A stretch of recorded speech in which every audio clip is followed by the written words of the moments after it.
Chapter 2 Attention Please. What you register or experience is determined by what you pay attention to.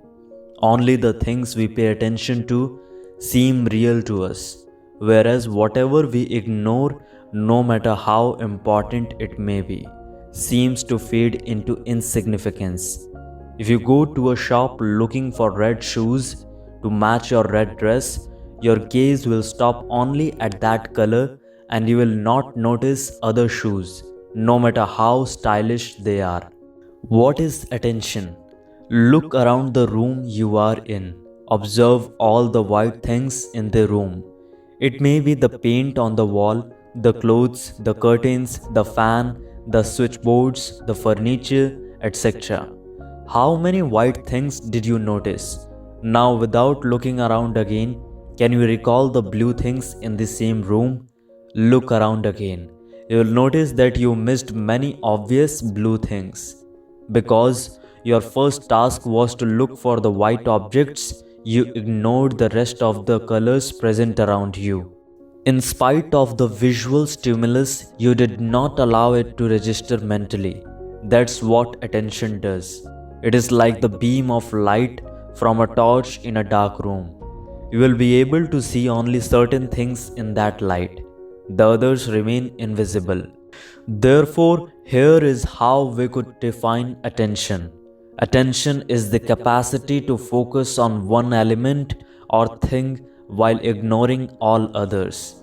Attention is a fantastic filter.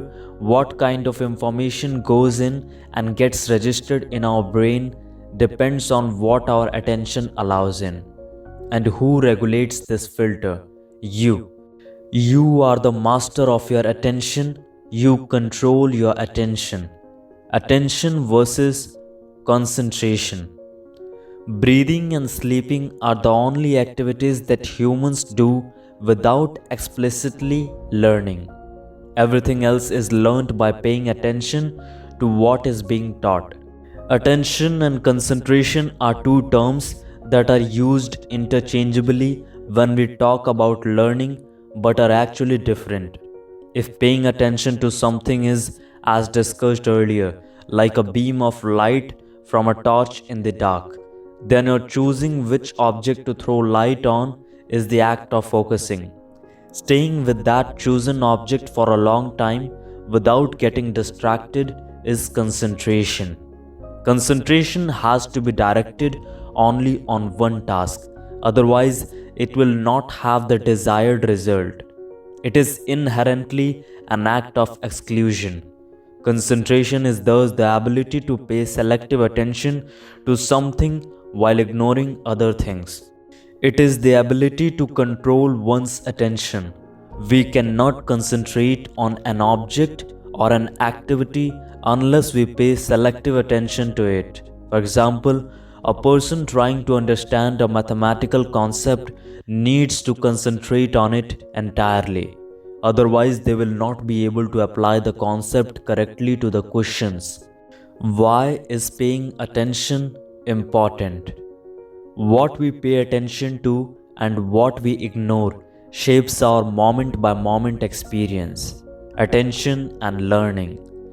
Learning is a combination of acquiring knowledge and also retaining it.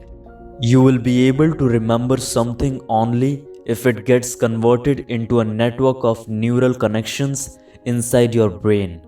And attention is the key to the formation of these neural connections called neural networks. Think of it like this. Attention is the glue that helps stick the information to your brain in the form of neural networks. If there is a lack of attention while learning something new, you won't remember it for long. If while studying you are not focused or paying attention, you won't register what you read even if you spend hours working on it. This is because the information is not being stored in the form of new neural networks. Attention and relationships. How long can you speak to a person who is absorbed in their mobile and does not look at you while you speak? As human beings, we crave respect and attention from other human beings. All of us carry this large invisible tag around our neck that says, "Respect me." Most problems in relationships arise because of not paying attention to the other person, be it your friend, parent, spouse, or child. Paying attention to the other person is the key to strong and healthy relationships. It is very common in relationships that one partner wants to talk while the other one, involved in another activity, just pretends to be listening. They assure their partner by saying, "Yes, I'm listening, carry on." But actually, they are not listening, just hearing. Hearing is listening without attention. On the contrary, when you pay attention to the person who is talking to you for those few minutes, you are essentially saying, "You are my world." Your focus is only on them and not on anything else. When you look into the eyes of the person speaking to you, you acknowledge their presence and feelings, and they feel respected and loved. That's how relationships are built. Attention and resilience. Failure is a part of life, and so are the feelings that stem from failure. But whether you learn from failure or get overwhelmed by them depends on what you choose to pay attention to. If you pay attention to the lessons you need to learn from your failure and not just the feelings of dejection or sadness that may emanate from it, you can become more resilient. But if you choose to indulge in these feelings, you may not gather the courage to try again. At the same time, it is also very important to acknowledge and not ignore these feelings. It helps to focus on becoming better next time, and in the process, also motivate yourself to work harder. If you ignore the lessons that need to be learned and let the feelings overwhelm you, you would lose the motivation to keep trying and not develop the resilience you need as a life skill. Attention and quality of life. Being attentive improves the quality of life. If you want to truly experience life, you should learn to focus and pay complete attention to what you are doing at any given moment. Try this the next time you sit down to eat something. Put your mobile on silent and pay attention to the food in front of you. Observe the color, texture, shape of the item in front of you. Take in the aroma and relish the taste as you gently take a bite. This kind of mindful eating enhances the experience of eating food. Similarly, when you are spending time with your family, remove all distractions and be present fully. A lot of our dissatisfaction is caused by our inability to pay attention to the task at hand and letting our attention drift to multiple other things. To enhance the quality of your experiences and thus the quality of your life, it is essential that you control this habit of drifting. There are many thoughts that cloud your mind at any given time. It's up to you to choose which thoughts to pay attention to and which to ignore. Where do you want to direct your attention? That's what shapes one's existence and reality. At every moment, we are making a choice and as a result, making our own reality. That's also how habits are formed. You pay attention to an action, repeat it, and it becomes easier with each attempt. In no time, it becomes a habit. We all begin by choosing to check our mobile phones at every notification, paying attention to it every time it rings. Now that this has turned into a habit, we keep checking our phones even if there is no new notification. How often do we check our phones for the blue ticks after sending a WhatsApp message to anyone? Once the ticks turn blue, we become restless again, waiting for a reply. This restlessness soon becomes a habit and seeps into other spheres of our life too. This is actually one of the major obstacles to achieving concentration. If we want to change our habits, we need to check the kind of things we are paying attention to. We need to exercise our power to make a choice, the power to choose what is right for us. What diverts your attention? Consider this scenario. A CEO receives an unexpected email from his marketing manager asking for an appointment to speak about something important. His mind starts racing about what his manager is going to say. Is he going to ask for a raise? Is he going to resign? Does he have any complaints about his co workers or the working conditions? The CEO wonders if he would be able to manage if the manager leaves without serving the notice period. All these worries lead to a number of mistakes in the report he is preparing. Similarly, while cooking, if you are not focused and your mind wanders, you may forget something as basic as adding salt to the dish.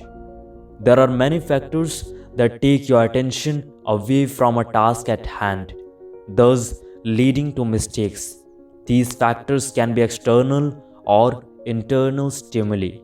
The factors mentioned in the above examples are internal stimuli, that is, mental or emotional distractions that divert our attention towards irrelevant matters, creating stress. Then there are external stimuli. Imagine you are preparing for an important presentation and are totally engrossed in it, but there is a loud and constant noise coming from a celebration next door.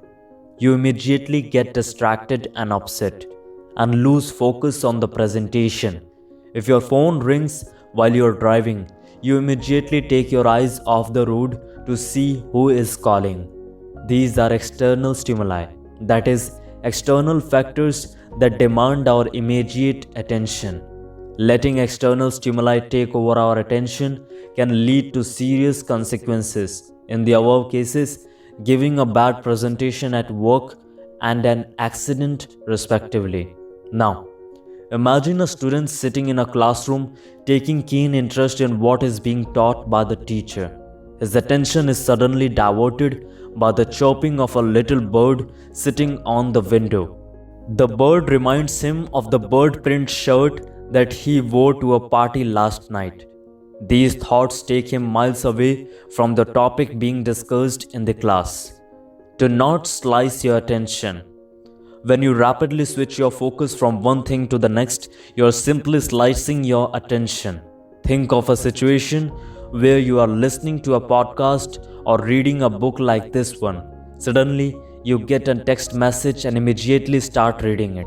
By the time you raise your head and come back to the book or the lecture, you won't have the same kind of focus as before. Imagine you are typing an email and suddenly a Facebook notification pops up. Even if you look at it only for a second before you go back to the email, the little bit of diversion is enough to cut your attention by half. And when you try to do too many things at the same time, what you are effectively doing is slicing your attention, cutting it into pieces. When attention is broken into pieces, you no longer get the desired result from the activity you are performing. If these instances of slicing pile up and it becomes a habit to divide your attention into pieces, it eventually starts affecting the way you perform in your personal and professional life. It can deter you from achieving your full potential. Paying attention is like giving away a slice of your life. So be careful while choosing whom and what you pay attention to. On the one hand, we say we want to live life joyfully. We want to experience it. We want to learn. We want to grow. And on the other, we willingly divide our own attention without giving it fully to any one thing and rob ourselves of our own experiences and joy. Technology is supposed to make our life easier, but we are enslaved by it. We are a generation that spends hours looking at what essentially is an object made of glass and metal, but cannot pay attention to any task for more than 20 minutes. We have a world of knowledge in our palm, but we spend most of our time paying attention to what's going on in the lives of other people. We click pictures to capture significant moments, But in that process, we forget to live the moment. There is an urgent need to check our addiction and to bring our attention to more important matters than being on Instagram, Facebook, and WhatsApp. If you want to work and grow, the most important resource you need to safeguard is your attention. If you want to work and grow in the right direction, you need to drive your attention in the right direction. Here are a few exercises that will help you keep your attention on the task at hand for longer durations. With practice, you will be able to effectively handle the external and internal stimuli that distract you from your work